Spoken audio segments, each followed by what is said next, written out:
दोस्तों आपने माजा और फ्रूटी का तो गर्मियों में काफी मजा लिया ही होगा। ये सभी ब्रांड्स ये कहते हैं कि ये 100% मैंगो से बने हैं, लेकिन क्या ये सच है? क्या सचमुच फैक्ट्री में इन ड्रिंक्स को बनाते हुए सिर्फ मैंगोस का ही यूज होता है? और अगर ये बनती भी है तो कैसे?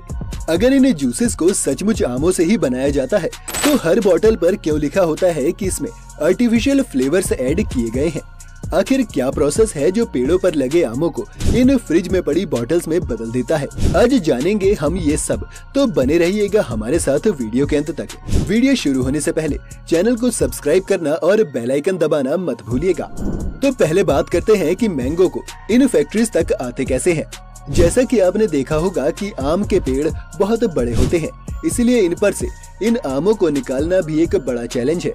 इसलिए इसमें हम हार्वेस्टिंग एड्स की मदद लेते हैं। नीचे के आमों को तो हाथ से ही तोड़ लिया जाता है, लेकिन इससे ऊपर के आमों के लिए एक पिकिंग स्टिक का इस्तेमाल होता है, जिसके आगे मैकेनिकल जॉज लगे होते हैं जो स्टेम को काट देते हैं और आम नीचे गिर जाता है। इससे भी ऊंचे आमों के लिए एक हाइड्रोलिक लेडर का इस्तेमाल किया जा सकता है, जो एक क्रेन से अटैच्ड होती है। आमों को तोड़ने के बाद सीधा एक ट्रैम्पोलिन में फेंक दिया जाता है, जिसके बाद नीचे गिरे आमों में से स्टेम या इसकी डंडियों को रिमूव किया जाता है। आम का फल खुद को लेकर बहुत ही डिफेंसिव होता है, और जैसे ही आप स्टेम में से फल को अलग करते हैं, अपने डिफेंस के लिए इस आम में से एक सैप निकलता है। इस सैप के आपके कांटेक्ट में आने से आपकी स्किन जलने लगती है। साथ ही अगर ये सैप आम पर गिर जाए तो इसे डैमेज भी कर सकता है। इसलिए स्टेम को बहुत ध्यान से ग्लव्स पहनकर ही निकाला जाता है, और निकालते ही अगले 5 सेकंड के अंदर ट्रैम्पोलिन में फेंक दिया जाता है। इस ट्रैम्पोलिन पर आने के बाद इस आम पर केमिकल्स छिड़के जाते हैं, या फिर इसे 1 मिनट तक पानी में डुबा कर रख दिया जाता है, ताकि इसके सैप का ये टॉक्सिक इफेक्ट कम हो सके। इसके बाद इन आमों को एक एलिवेटर लैडर पर रख दिया जाता है, जहां से ये एक बॉल बिन की तरफ कलेक्ट होने के लिए बढ़ते हैं। क्योंकि ये आम पक गए हैं, इसलिए डैमेज भी हो सकता है।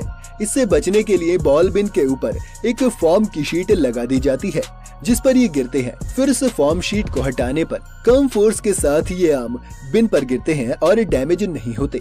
इसके बाद इन्हें स्टोर करने के लिए बड़े बड़े स्टोर हाउस में भेज दिया जाता है, और यहाँ से फिर ये फाइनली जूस बनाने के लिए फैक्ट्री में भेज दिए जाते हैं। ट्रक भर कर आम जब फैक्ट्री में आते हैं तो इन्हें अनलोड करने के बाद एक वॉशिंग प्रोसेस से गुजारा जाता है, जिसमें पानी में बहते बहते ये आम फैक्ट्री के अंदर आते हैं। इसके बाद एक सेकंड वॉश प्रोसेस भी होता है, जिसमें पानी के साथ साथ रोलर्स का भी सहारा लिया जाता है, ताकि आम हर तरफ से अच्छे से क्लीन हो सके। इसके बाद इन आमों को एक प्री हीटिंग और सॉफ्टनिंग प्रोसेस के लिए गर्म पानी में 3 से 5 मिनट तक रखा जाता है। ऐसा करने से आमों पर मौजूद पॉलीफेनॉल ऑक्सीडेज को रिमूव किया जा सकता है। साथ ही इससे आम का कलर और उसका फ्लेवर भी काफी हद तक इम्प्रूव हो जाता है। इन आमों के साफ होने के बाद कन्वेयर बेल्ट पर चलते हुए ये आम रोलर्स पर गिरते हैं, जिसके आसपास फैक्ट्री के कर्मचारी मौजूद होते हैं। सबसे पहले ये कर्मचारी इन आमों का विजुअल इंस्पेक्शन करते हुए डैमेजेस को चेक करते हैं। अगर कोई भी आम अच्छी क्वालिटी का नहीं है या डैमेज हो गया है तो उसे लाइन से बाहर कर दिया जाता है, और बाकी आमों को उसी लाइन पर छोड़ देते हैं। फिर कर्मचारी इन बचे हुए आमों की टिप्स या ऊपरी भाग को काट देते हैं। यहाँ से ये आम कन्वेयर पर ही आगे बढ़ते हुए एक डेस्टोनिंग मशीन तक पहुँच जाते हैं। ये डेस्टोनिंग मशीन बिना किसी वेस्टेज के बहुत ही एफिशिएंट तरीके से आमों की गुठलियाँ और उसके छिलके को रिमूव कर देती है, जिसके बाद ये एक पल्पिंग और एक्सट्रैक्टर मशीन के अंदर चले जाते हैं। इस मशीन में ये आम से जूस में बदल जाते हैं। अब इसमें 2 तरह के जूसों की कैटेगरी बन जाती है, विद और विदाउट पल्प। इन दोनों ही तरह के जूसेस को निकालने के लिए अलग अलग तरह के फिल्टर से लगाए जाते हैं। इस जूस को निकालने के बाद अब बारी है इसे एक जूस डिग्रेसर में भेजने की, जहां पर इस जूस में से सभी एयर पार्टिकल्स को रिमूव किया जाता है, ताकि जूस में ट्रैप्ड ऑक्सीजन इसे ऑक्सीडाइज्ड करके खराब न कर दे।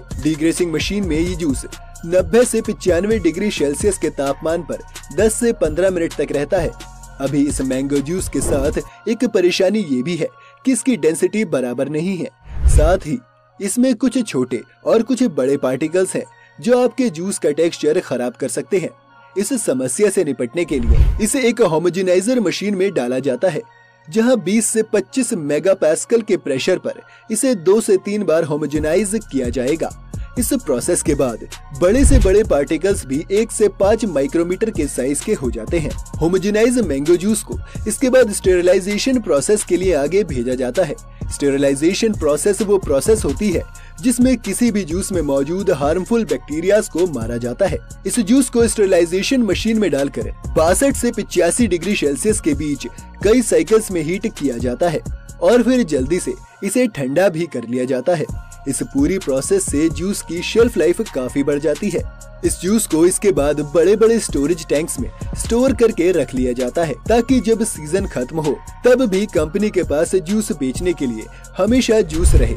एक तरह से आप ये भी कह सकते हैं कि आप जो जूस पी रहे हैं वो फ्रेश नहीं है, बल्कि हो सकता है उसे 6 से 7 महीने पहले फैक्ट्री में बनाया गया हो। इस जूस को इतने वक्त तक स्टोर करने का एक नुकसान ये है कि जूस अपना फ्लेवर लूज करने लगता है, इसलिए कंपनी को इसमें आर्टिफिशियल फ्लेवर्स डालने पड़ते हैं और इसलिए हर जूस की बॉटल्स में आर्टिफिशियल फ्लेवर्स एडेड लिखा होता है। इसलिए नहीं क्योंकि वो जूस असली आम से नहीं बनता, बल्कि इसलिए क्योंकि इतने वक्त तक स्टोर होने के कारण वो अपना मैंगो फ्लेवर ही लूज कर देता है। खैर इसके बाद इस जूस को फैक्ट्री के बॉटलिंग प्लांट की तरफ आगे भेजा जाता है, जहाँ एक ऑटोमेटेड प्रोसेस सबसे पहले बोतल्स को धोकर अच्छे से स्टेरिलाइज कर लेता है और उसके बाद इन बोतल्स में जूस को भरकर कैप्स को भी एक ऑटोमेटिक मशीन लगा देती है।